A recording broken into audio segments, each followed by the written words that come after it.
How to customize template in DocuSign. So first go to DocuSign and then just click on templates here at the top. Okay, now once you're here, just need to click on my templates and you can see all of your templates that you've used.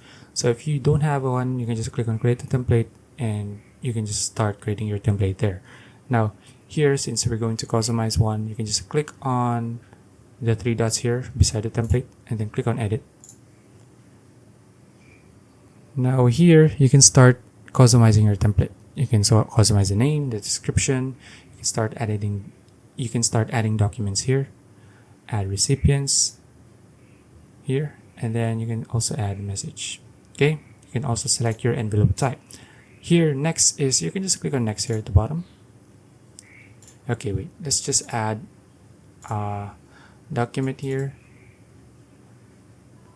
Okay, once you're done, click on next, and here you can start editing the document that you've just uploaded with your template. Okay, you can start adding standard fields here, or you can start adding custom fields if you have one. So you can see, just drag and drop them here.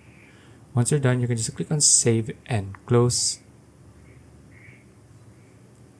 So you can see here, and yeah, and that's it. So if you found this video useful, please like and subscribe for videos like this. See you in the next one.